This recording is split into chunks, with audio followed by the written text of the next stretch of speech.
ॐ भद्रं कर्णेभिः शृणुयाम देवा भद्रं पश्येम यक्षभिः यजत्राः स्थिरैरङ्गैस्तुष्टवागुंसस्तनूभिर्वशेम देवहितं यदायुः। ॐ स्वस्ति नः इन्द्रो वृद्धश्रवाः स्वस्ति नः पूषा विश्ववेदाः स्वस्ति नस्तारक्षो अरिष्टिनेमिः स्वस्ति नः बृहस्पतिर्दधातु। ॐ शन्नो मित्रः संवरुणः शन्नो भवतर्यमा शन्नो इन्द्रः बृहस्पतिः शन्नो विष्णुरुक्रमः। ॐ विश्वानि देवशवितुर्दुरतानि पराशु यद्भद्रं तन्नयाशु। सत्संग प्रेमी धर्म प्राण सज्जनों, प्रश्नोपनिषद समापन की तरफ बढ़ रहा है। 6वां प्रश्न आज से शुरू होगा। इसमें 8 मंत्र हैं। कोशिश यही करूँगा कि 8 आज ख़त्म कर दूँ, लेकिन नहीं ख़त्म होगा तो कल ख़त्म होगा, अगले दिन। तो पहला मंत्र इस 6ठे प्रश्न का है। अथ हैनम सुकेशा भारद्वाज प्रपच्छ भगवान हिरण्यनाभ कौसल्यो राजपुत्रो मामुपैतेतं प्रश्नम अपृच्छत खोडस्कलं भारद्वाजं पुरुषं वेत्थ तमहं कुमारं ब्रुवं नाहमिमं वेद यद्यहमिमं वेदिशं कथं ते नावक्ष्यामीति समूलो वा एषः परिशुष्यति ए अनृतम् अभिवदति तस्मान्नाहर्मे अनृतं वक्तुम्। स तूष्णीं रथमारुह्य प्रव्राज तं त्वां पृच्छामि क्वासो पुरुष इति। शब्दार्थ देखने। अथ माने फिर, हयन माने इस प्रसिद्ध महात्मा पिपलाद से भारद्वाज पुत्र सुकेशा ने पप्रच्छ पूछा। भगवान कौशल्य माने कौशल देशीय राजपुत्र राजकुमार हिरण्यनाभ ने मेरे पास आकर यह प्रश्न अपृच्छत पूछा। क्या पूछा भाई? हे भारद्वाज, 16 कलाओं वाले पुरुष को जानते हो? उस राजकुमार से मैंने कहा, मैं इसे नहीं जानता। यदि मैं इसे जानता होता तो तुझे क्यों नहीं बताता? वह मनुष्य अवश्य मूल के सहित सर्वथा सूख जाता है, नष्ट हो जाता है, जो झूठ बोलता है। इसलिए झूठ बोलने में मैं समर्थ नहीं हूँ। वह राजकुमार मेरा उत्तर सुनकर के चुपचाप रथ पर आरूढ़ होकर के चला गया। उसी बात को मैं आपसे पूछ रहा हूँ। वह 16 कलाओं वाला पुरुष कह इति कहाँ है? ये 16 कलाएं ब्रह्म की क्या हैं?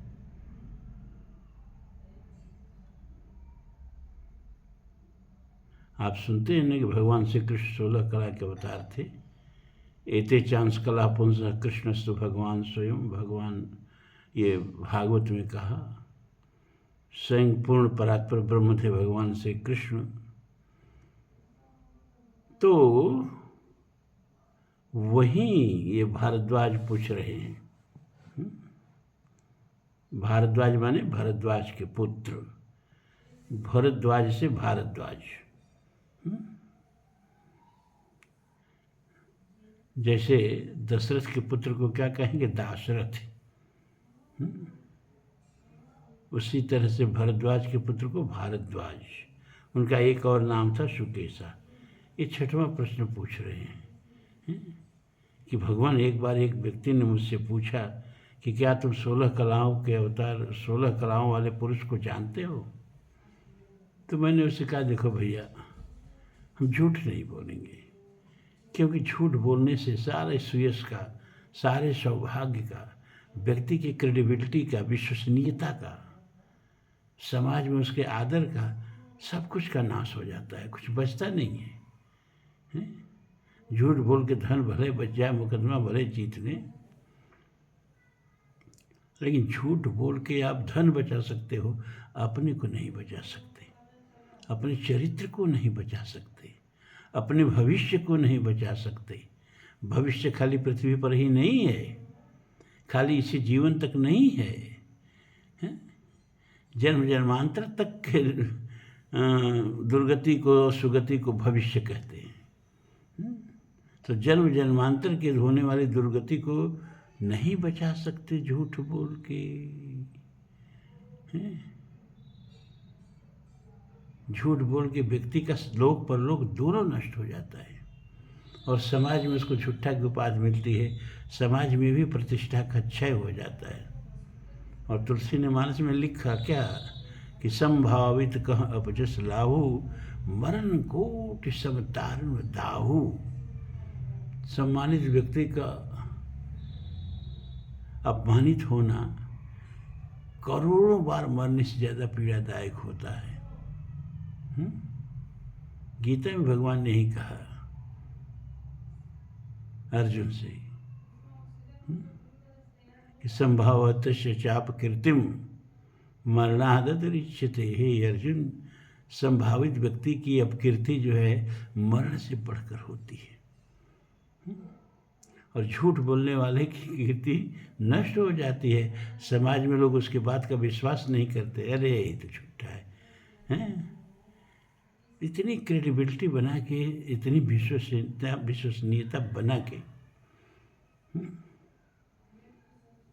क्रेडिट कार्ड सब मिलता है ना, कार्ड का क्रेडिट है, आपके व्यक्तित्व का क्रेडिट है कि नहीं है? आप जो कहते हो तो लोगों को विश्वास होना चाहिए कि उन्होंने कह दिया तो रामो दिर्ना विभासते, एक बात दो बार नहीं कहता, जो कह दिया सो कह दिया। इतना वाणी का पक्का होना चाहिए।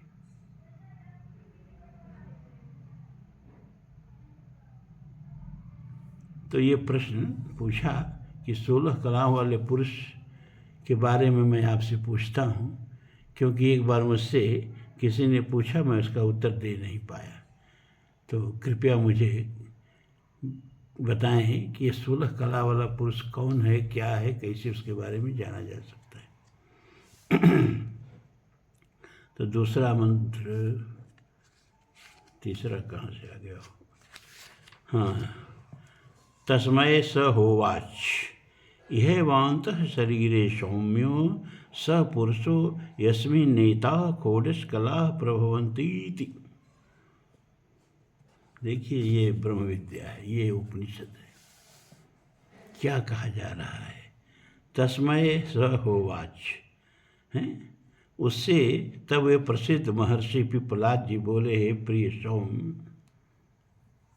सौम्य तब बोलने का एक तरीका था, जिसको बोलना था आदर के साथ, उसको प्रिय दर्शन बोलते थे, सौम्य बोलते थे, भगवान बोलते थे, तात बोलते थे।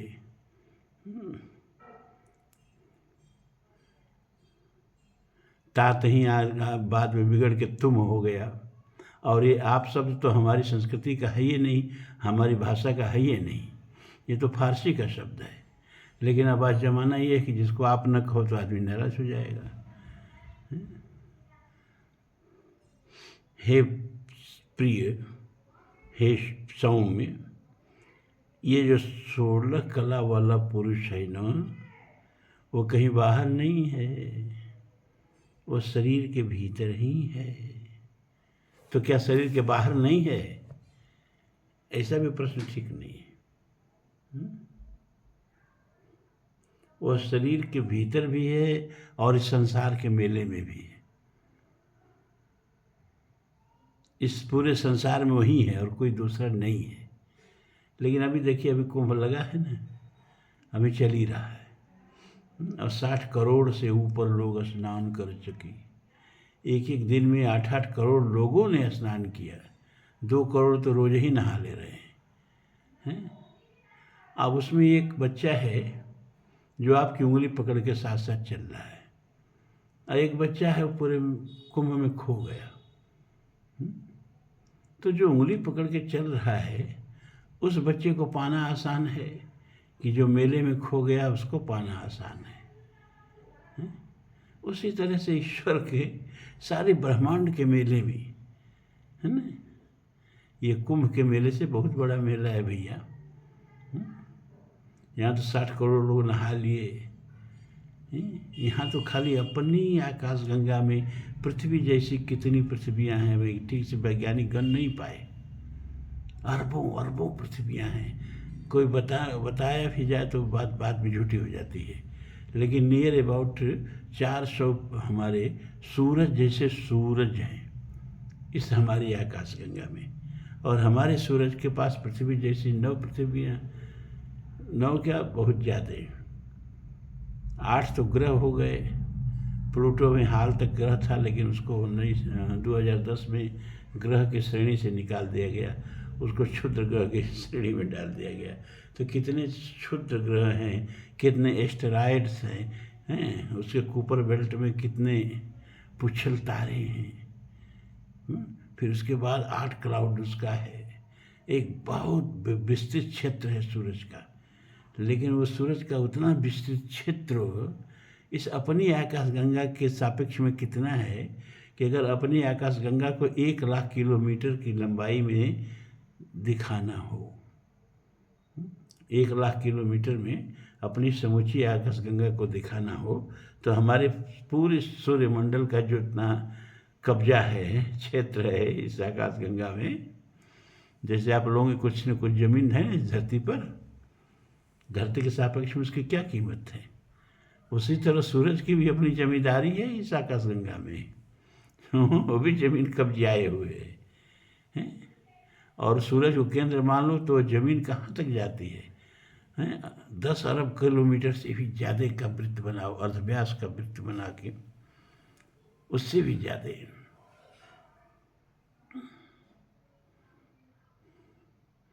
लेकिन उसकी पूरी औकात जब नक्शा बनेगा आकाश गंगा का, तो उसमें सूरज की जो जमींदारी है उसको मात्र 19 सेंटीमीटर में दिखा दिया जाएगा। 1 लाख किलोमीटर का अगर मैप बनेगा अपनी आकाश गंगा का, तो उसमें सूरज की पूरी खेती, उसका नक्शा जो है 19 सेंटीमीटर में बन जाएगा।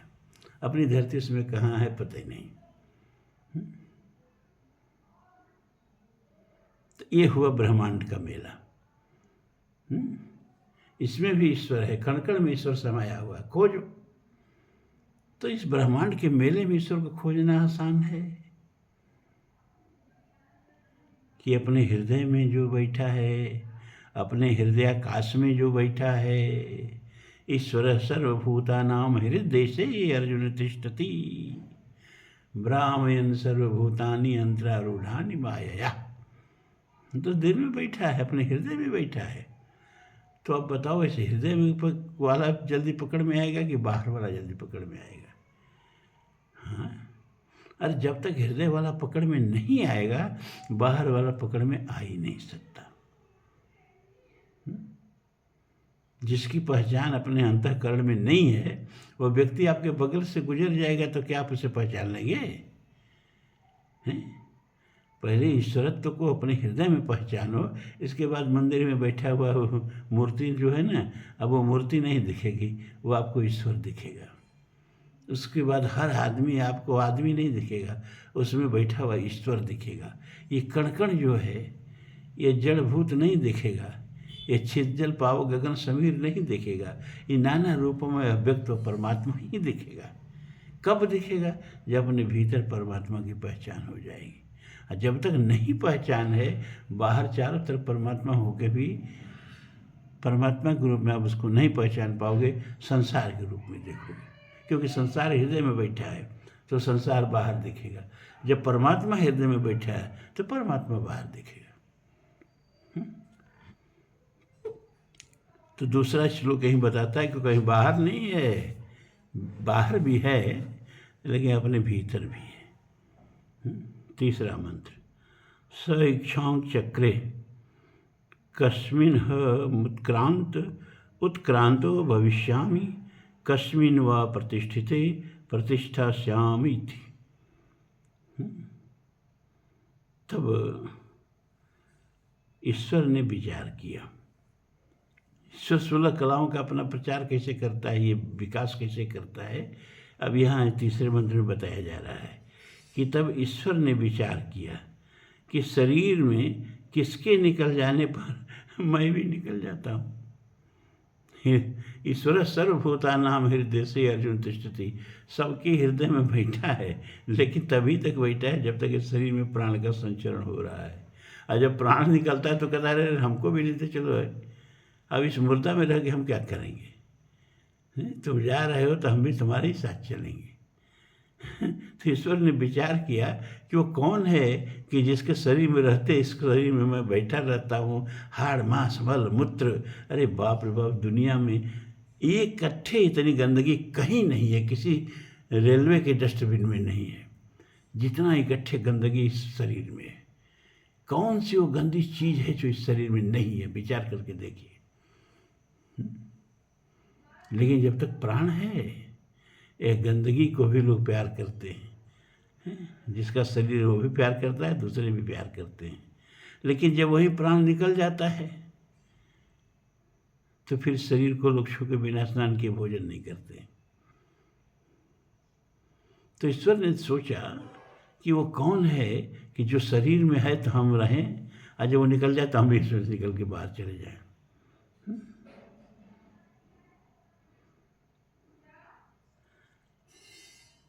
किसके स्थित रहने पर मैं इस शरीर में स्थित रह सकता हूँ, विचार किया परमात्मा ने। स प्राणम सृजत प्राणान श्रद्धाम खम वायुर्ज्योतिरापः पृथ्वीन्द्रिय मनोन्नम अन्नमन्नाद्वीर्यं तपो मंत्राम कर्म लोका लोकेषु च नामो च। ये 16 कला का विकास यहाँ हो गया। स प्राणम सृजत, तब उसने प्राण का रचना किया कि ये प्राण रहेगा शरीर में तभी तक मैं रहूँगा शरीर में। तब उसने प्राण की रचना की। फिर ये प्राण सत्कर्म में लगे, देवोपम कार्यों में लगे, देवतुल्य पवित्र और आदरणीय हो जाए, इसके लिए उसने श्रद्धा की रचना की। ये श्रद्धा बहुत बड़ी चीज़ है। श्रद्धा बिना धर्म नहीं होई, अब बिन वही गंध की पावे कोई। श्रद्धा नहीं है तो सब धर्म कर्म आपका बेकार है। ये जो कुंभ में नहाने जा रहे हैं लोग, कुचल जा रहे हैं, कष्ट आ रहे हैं, बच्चे को कंधों पर लाद कर 10-10, 15-15 किलोमीटर पैदल चल रहे हैं। इसके बाद कह रहे हैं अरे बड़ा सुंदर से स्नान हो गया, तृप्त हो जा रहे हैं। क्यों? ये श्रद्धा है जो इतनी शक्ति उनको दे रही है, इतनी भक्ति उनको दे रही है। गंगा में स्नान करने से मन शुद्ध नहीं, श्रद्धा में स्नान करने से मन शुद्ध होता है। जिसके लिए वो गंगा पानी है, घर बैठ कर के बेईमान बोल रहे हैं ना, कह रही है वो तो मलमूत्र से भी गंदा पानी है, तो मृत्यु का कुंभ है। ऐसे सब नहाने जाए तो हो सकता है गंगा भी गंदी हो जाए, हैं? लेकिन जो लोग नहाने जा रहे हैं खाली पानी में नहाने नहीं जा रहे हैं, वो गंगा में नहाने जा रहे हैं। विष्णुपद सरोज जास ईश शीश पर विभास त्रिपद काश पुण्य रास पाप छालिका। उस गंगा में नहाने जा रहे हैं जो भगवान विष्णु के चरणों की चरणामृत है, जो ब्रह्मा के कमंडलों में विराजमान रही है, जो शिव की जटाचूट में निरंतर किल्लोल करती रहती है और वहाँ से निकल करके धरती पर बहती है। कितने कितने ऋषि महर्षियों के तपस्या इस गंगा में घुले हुए है। कितनी संस्कृतियाँ, कितनी राजाएं महाराजाओं, पूरा भारत का इतिहास। भगवान राम जब गंगा को देख रहे हैं तो किस दृष्टि से देख रहे हैं? कहीं कहीं कोटि की कथा प्रसंगा, राम विलोक गंग तरंगा।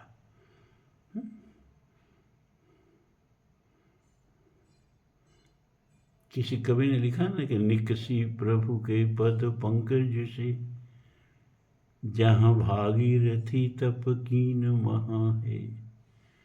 अब ब्रह्म कमंडल से निकली, शिव शंकर जूठ जटा में बहा है। आई गई धरती तल पर, जहाँ पाप का पुंज पहाड़ ढहा है। तुलसी दो नैनन सोनी रखो, वसुधा में सुधा रस जात बहा है। अरे जल नहीं, प्रवहमान अमृत बह रहा है। ये द्रवीभूत ब्रह्म बारी भगवान कृष्ण और राधा का ये जल रूप है, जो जल विग्रह है जो प्रवाहित हो रहा है। और उसमें जब हम स्नान करते हैं, और इतनी सारी चीज़ें कहाँ हम घोलते हैं, अपने मन से घोलते हैं। अपने मन की श्रद्धा जब डाल देते हैं तो वह पानी नहीं हो जाता है, वह गंगा हो जाता है। और उसी में वो जो गंगा को दरियाव समझ रहे हैं वो नहाएंगे, जो गंगा को नवदान से भी गंदा बता रहे हैं वो नहाएंगे, जो कुंभ को मृत्यु कुंभ बता रहे हैं वो नहाएंगे, तो उनको नहाने कोई पुण्य नहीं होगा। और कुछ लोग राजनीति बस जाके नहा रहे हैं, उनको भी नहाने से कोई पुण्य नहीं होगा। जो इस श्रद्धा भाव से उद्वेलित होके, तो प्राण के बाद भगवान ने क्या किया, आपको देवोपम बनाने के लिए। अरे जिसके हृदय में श्रद्धा ही नहीं है यार, उसमें और पशु में कोई अंतर नहीं है। पशु में और मनुष्य में यही अंतर है कि मनुष्य के पास कुछ ऐसी दैवी गुण है जिसको श्रद्धा कहते हैं, जिसको करुणा कहते हैं, जिसको सत्य कहते हैं, जिसको दया कहते हैं। ये सब चीज़ें हमको पशु से अलग बनाती। नहीं तो आहार निद्रा भय मैथुन, ये तो सब दोनों तरफ बराबर है। तो प्राण श्रद्धा, प्राण से श्रद्धा की रचना की। फिर खंग वायु ज्योतिरापः पृथ्वी, यानी 5 भौतिक तत्व हो गया ना। खम माने आकाश, वायु माने वायु, ज्योति माने अग्नि, आपः माने जल, पृथ्वी माने पृथ्वी, शीत जल पावक गगन समीर। इसी से सारा, इसी के पंचीकरण से। ये पंचीकरण कैसे होता है हम आपको बता चुके हैं, फिर भूल गए होंगे, वो बात अलग की है। ये 5 तत्वों के पंचीकरण से ये पूरा ब्रह्मांड बना है। पंचीकरण का मतलब कि सब तत्वों को 4-4 भाग में बांट दो। आकाश को 4 भाग में बांट दो। जैसे वो जब हम लोग शुरू में पढ़ना शुरू किए तो एक चक्र बनाते थे, उसको 4 भाग में बांट करके लाल पीला हरा नीला में रंगते थे। तो उसी तरह सभी तत्वों को 4 भाग में बांट दो। आकाश को 4 भाग में बांट दो। और आकाश में का पंचीकरण कैसे होगा भाई? आकाश में आधा तो आकाश रहेगा, आधा आकाश रहेगा। अब बचा आधा। अब आधा को फिर 4 भाग में बांटो, तो 1/4, 1/4, 1/4, 1/4। आधा तो आकाश को दे दो भाई, वो तो उसका तत्व है। उसके घर में आप घुस रहे हो तो आधा घर तो कब्जा करेगा। अब बचे 4 तत्व, तो ये सब कहेंगे भैया हमको 1/8, 1/8, 1/8, 1/8 दे दो। तो आधा है आकाश, और आधे में आधे का 1/4 मैंने पूरा का 1/8। आधे का 1/4 में क्या गया? वायु गई। आधे के 1/4 में क्या गया? अग्नि गया, जल गया, पृथ्वी गई। ये पंचीकरण होता है। इसी तरह से सब तत्वों का आधा उस तत्व को दे दो और आधा में इन चारों को बैठा दो। इस तरह से पंचीकरण तत्वों का होता है, और इसी पंचीकरण से ब्रह्मांड बना है। तो पहले प्राण की रचना हुई, प्राण के बाद श्रद्धा की रचना हुई, श्रद्धा के बाद 5 भौतिक तत्वों की रचना हुई। फिर इंद्रिय, 5 ज्ञान इंद्रियां और 5 कर्म इंद्रियों की रचना हुई। फिर मन की रचना हुई, फिर अन्न की रचना हुई, फिर अन्न से वीर्य की रचना हुई। हम बार बार बताते हैं। कि अन्न से रस बनता है, रस से रक्त, रक्त से मांस, मांस से मेद, मेद से अस्थि, अस्थि से मज्जा, मज्जा से शुक्र और शुक्र से फिर मनुष्य। इसके बाद तप की रचना किया, जो कि सामान्य जीवों से, क्योंकि आहार निद्रा भय मैथुन तो सब जीवों में है, मनुष्य के पास तप है, तप से उसको पवित्र करता है? और पशु कामभोग के लिए कामभोग करते हैं, संतान हो जाए अलग की बात है, उस संतान के दृष्टिकोण से कामभोग नहीं करते हैं, और संतान हो जाए तो पिता बन के उसका पोषण भी नहीं करते हैं। लेकिन मनुष्य जो है कामभोग के लिए कामभोग नहीं करता है, वो संतान उत्पत्ति के लिए जो उसका प्रथम कर्तव्य है इस सृष्टि में, कि आपको इस विश्व के रंगमंच पर इसलिए आप हो कि कोई आपको ले आया है, तो आपका भी यह कर्तव्य कि आप किसी को इस विश्व के रंगमंच पर ले आए। बिना पुत्रम गतिर् नास्ति, इसलिए पुत्र कौन? जो पूर्ण नामक नरक से त्रव माने तार दे। तो तप किया, तप के बाद जीवों के कल्याण के लिए मंत्र की रचना की, कर्म की रचना की, लोक की रचना की, और लोक के माने संसार के ब्रह्मांड पूरा, और उसके बाद उसके नाम और रूप की रचना की। ये 16 हो गए, गिन लेना। यही 16 कला है परमात्मा की, इसी 16 कला में वो विराज रहा है। ये सब जैसे सूर्य की किरणें सूर्य से निकलती हैं, फिर शाम को सूर्य में समा जाती हैं, उसी तरह से ये 16 कलाओं वाला विश्व जो है उस परमात्मा से निकलता है, और प्रलय के समय फिर परमात्मा में समा जाता है। यतो वा ईमान भूतान जायन्ते, तैत्तिरीयोपनिषद, येन जायांत जीवन्ति यत् प्रयन्त विषम विशन्ति तद विजिज्ञासस तत् ब्रह्मेति। जैसे समुद्र से लहरें उठती हैं, समुद्र की गोद में लहरें खेलती हैं और फिर समुद्र में समा करके समुद्र हो जाती हैं, उसी तरह जिससे ये सृष्टि उत्पन्न होती है, ये 16 कला वाली सृष्टि जिससे उत्पन्न होती है, जिसके गोद में क्रीड़ा करती है, जिसके आहारे जीवित रहती है, और फिर थक करके जिसके गोद में समा जाती है, शेरते यत प्राणिनो स शिव, जिसके गोद में थक करके ये सारी सृष्टि सो जाती है, उसी को शिव कहते हैं, उसी को परमात्मा कहते हैं। अब देखिए अगला मंत्र, 5वां। सो यथेमानद्यः संध्यमाना समुद्रायणाः समुद्रं प्राप्यास्तं गच्छन्ति भिद्यते तासां नाम रूपे समुद्रम इत्येव प्रोच्यते। एवमेवास्य परिदृष्टुरिमा खोलस्कलाः पुरुषायणाः पुरुषं प्राप्यास्तं गच्छन्ति भिद्यते चासां नाम रूपे पुरुषः इत्येवं प्रोच्यते। स एषो कलोमृतो भवति तदेष श्लोकः।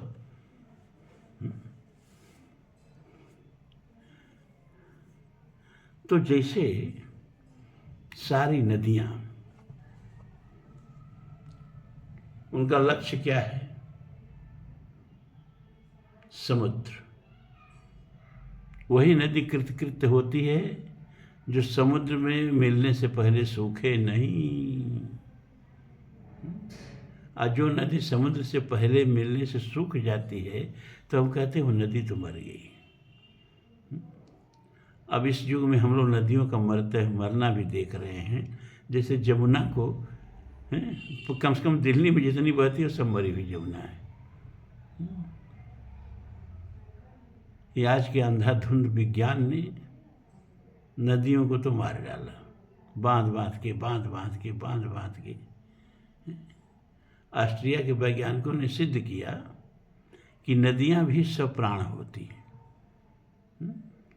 यहाँ एक बार हम अपने किसी प्रवचन में बताए हैं, कुछ भी यहाँ निर्जीव नहीं है। कम से कम क्वांटम थ्योरी तो ये सिद्ध करी थी कि ये कण भी हैं जो चेतन की तरह व्यवहार करते हैं। डबल स्प्लिट थ्योरी में सिद्ध किया गया कि इलेक्ट्रॉन को जब एक पर्दे में जिसमें 2 छिद्र हैं गुजारा जाए और पीछे एक बड़ा सा पर्दा लगा दिया जाए। तो जब ऑब्जर्वर नियुक्त करते हैं तो इलेक्ट्रॉन जो है वो कण की तरह व्यवहार करता है, और जब आज ऑब्जर्वर हटा दिया जाता है तो ये इलेक्ट्रॉन जो है तरंग की तरह व्यवहार करता है। तो वैज्ञानिक बड़े परेशान हो गए कि अरे ये इलेक्ट्रॉन को कैसे मालूम है कि इसे देखा जा रहा है, चलो अब कण हो जाए हैं? और अब उसको लगता है कि अब कोई नहीं देख रहा है तो चलो अपने असली रूप में तरंग में आ जाए। क्वांटम थियरी पढ़े आप तो बड़ा विचित्र स्थिति है। तो क्वांटम थ्योरी ने सिद्ध कर दिया है कि यहाँ तो कुछ भी जड़ नहीं है। जब कणों को भी इतना एहसास है कि उनका निरीक्षण किया जा रहा है, उन्हीं से न सारे पदार्थ बने हैं। इलेक्ट्रॉन, प्रोटॉन, न्यूट्रॉन से ही, क्वांटम कणों से ही तो ये सब बने हैं ना। क्वार्क बने हैं क्वांटम कणों से, और क्वार्क से ये सब प्रोटॉन और न्यूट्रॉन बने हैं। इलेक्ट्रॉन हालांकि कंपोजिट कण नहीं है, लेकिन इलेक्ट्रॉन तो भी सचेतन जैसा अपने को प्रकट करता है। तो नदियों का अभिष्ट क्या है? जब नदी और नहर में क्या अंतर है? एक बार एक गांव में, जब अंग्रेजों का ज़माना था ना, तो गांव में जब कलेक्टर जाते थे तो रावटी पड़ती थी और राजा की तरह से व्यवहार करते थे, जनता को प्रजा की तरह से देखते थे। तो एक गांव में गंगा जी की नहर निकली थी, तो अब क्या था, कलेक्टर साहब वहाँ गांव में रावटी डाल दी। गांव के लोग जब इकट्ठे हुए तो कलेक्टर साहब ने कहा, देखो तुम एक गंगा भगीरथ बहाए थे और एक गंगा हम बहा दिए, तुम लोग गांव में नहर निकाल दिए, गंगा का ही पानी बह रहा है। तो एक वृद्ध आदमी हाथ जोड़ के खड़ा हुआ, कहा, हुजूर गुस्ताखी माफ़ हो, तो हम कुछ निवेदन करें? हाँ हाँ बोलो, क्या बोलना चाहते हो? ये जो गंगा बह रही है जिसको भगीरथ ने बहाया, और ये नहर जिसको आप गंगा कह रहे हो जो आपने बहाया, दोनों में कितना अंतर है हम बताएं आपको? तो बताओ। क्या एक आज आप कलेक्टर हैं, इस गांव में आए हैं, और जब रिटायर हो जाइएगा तो फिर इसी गांव में आइएगा, तो अब के और तब के में जितना अंतर होगा उतना ही अंतर भगीरथ के बहाए हुए गंगा में और आपके इस नहर की गंगा में अंतर है, उतना ही अंतर है। तो नदियाँ जो हैं अपने स्वाभाविक स्वच्छंद रूप में जब बहती हैं तो सप्राण होती हैं, और जब उनको नहर की तरह बहाया जाने लगता है तो मृत प्राय हो जाती हैं। खैर छोड़िए उस बात को। तो जैसे संसार भर की नदियाँ, उनका अवशिष्ट है समुद्र, और समुद्र में जब मिलती हैं तो अपना नाम रूप बिहा करके छोड़ करके समुद्र ही हो जाती हैं, समुद्र ही हो जाती है। गंगा वहीं तक गंगा है जहाँ तक अभी समुद्र को छुआ नहीं है। गंगा सागर सब तीर्थ बार बार, गंगा सागर एक बार। हम तो हो आए हैं, हो ही नहीं आए हैं। गंगा सागर से लेके और हावड़ा के गोवर्धन घाट तक पूरा एक जुलूस निकाल लें, और बीच में कम से कम 5-6 जगह पर जगह रुक के मेरा प्रवचन हुआ। साथ में करीब 100 लोग थे। अब गोवर्धन घाट में उस हमारे जुलूस का विसर्जन हुआ इस ममता के राज्य में। तो एक बार आप लोगों को भी ये सब घूम लेना चाहिए। सब तीर्थ बार बार, गंगा सागर एक बार। तो देखो गंगा समुद्र को छूते ही बस पता ही नहीं चलता है गंगा कहाँ है, समुद्र। उसी तरह से ये संसार की 16 कलाएं, इनका गंतव्य जो है वो जहाँ से निकलती है वही है। ये 16 कलाएं जो हैं, जो हमें बताया प्राण से लेकर के और मंत्र और लोक और लोकों के नाम तक, ये 16 कलाएं किसके आश्रित रहती हैं? जैसे रथ के चक्के में लगने वाली तीलियां रथ के धूरे के आश्रित रहती हैं, उसी तरह से ये 16 कलाएं ये परमात्मा के आश्रित रहती हैं। उस परम पुरुष के आश्रित रहती हैं, उसी से निकलती हैं, उसी के सहारे रहती हैं, फिर उसी में ऐसे ही विलीन हो जाते हैं जैसे नदियाँ समुद्र में जाके विलीन हो जाती हैं। अब यही छठवां मंत्र में भी यही बता दिया, इसका अर्थ हम बता ही दिए। अरायुरथ नाभो कला यस्मिन प्रतिष्ठिता ते वेद्यम पुरुष वेद्य यथा माम वो मृत्यु परिव्यथा इति। रस चक्र के नाभि के आधार पर जिस प्रकार उसकी तीलियाँ स्थित रहती हैं, है ना, उसी प्रकार से ये 16 कलाएँ जो हैं यह परमात्मा में स्थिर हो जाती हैं। जब प्रलय काल में कहाँ चली जाती हैं? परमात्मा में जाके अपना नाम रूप बिहा करके परमात्मा ही हो जाती। 7वां मंत्र, तान्नो वाचय तावेदं वेदाहमेत तत्परम ब्रह्म वेदो नान्तः परमस्तीति।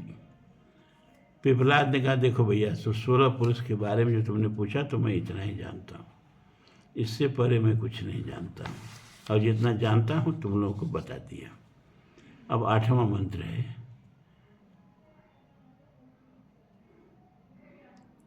ते तमश्चर्यन्तस्तं हीनः पिता यो अस्माकं विद्यायाः परं पारं तारयसीति नमः परम ऋषिभ्यो नमः परम ऋषिभ्य।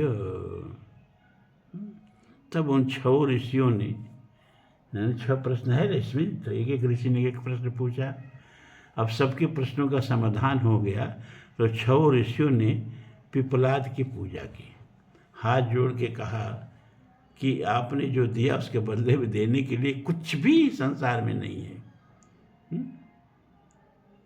राम नाम के पटतरे, कबीर ने लिखा कि राम नाम के पटतरे देवे को कछु ना आही, अरे काले गुरु संतोषिए हौस रही मन माही। गुरु जो आपको ब्रह्म ज्ञान देता है, बदले में आप कुछ दक्षिणा दे देते हो तो उसका मूल्य मत समझना।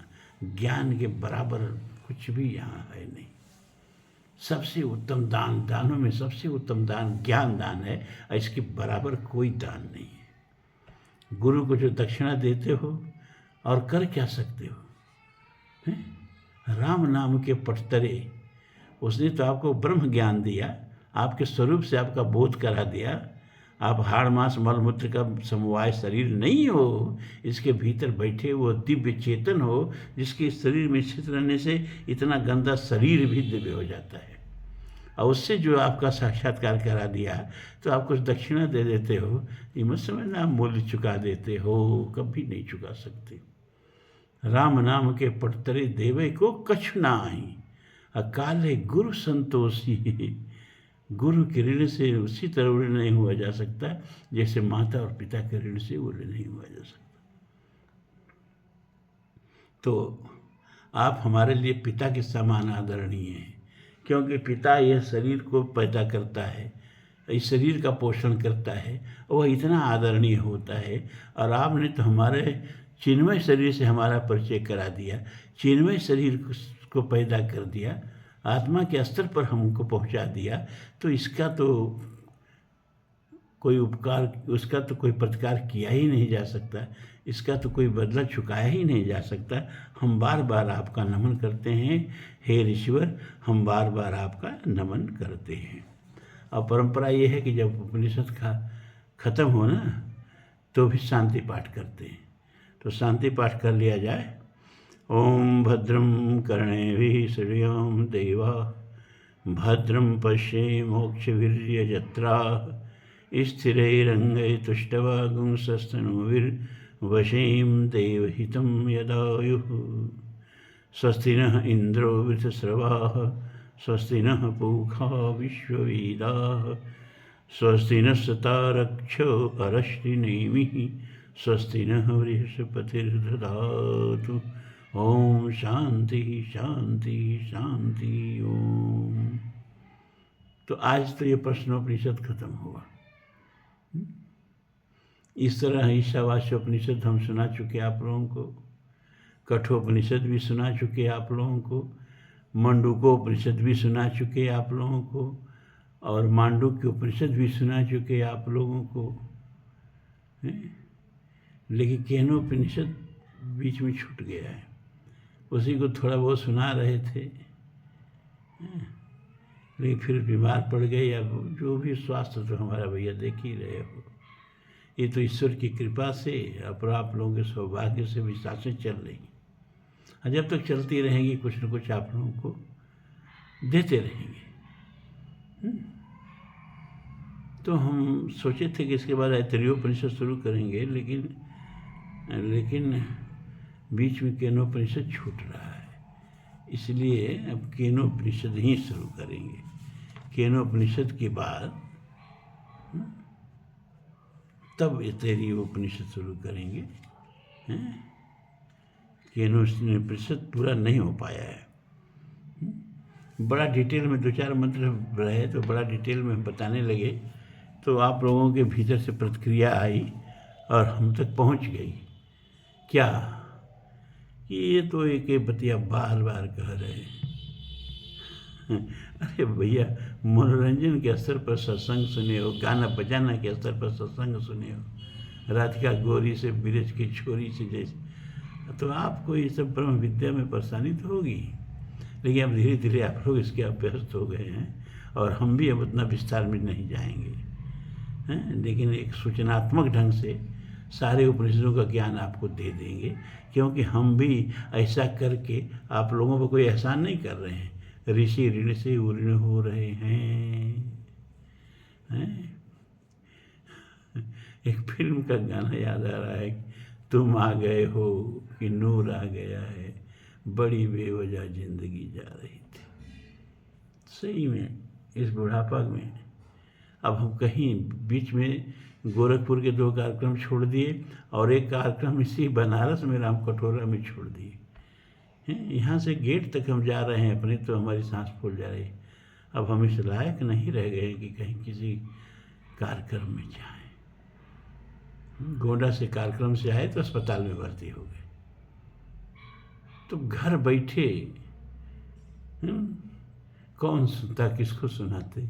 लेकिन वाह, इस घोर कलयुग में आप जैसे कुछ रत्न भगवान ने भेज दिए, जो ब्रह्म विद्या के पिपासु हैं और रोज सत्संग की टाट पर तब मतलब कड़के की ठंडक में 7 बजे आके बैठ जाना कोई आसान बात नहीं थी।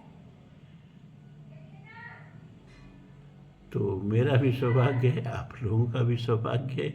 अब देखना ये है कि परमात्मा ये सौभाग्य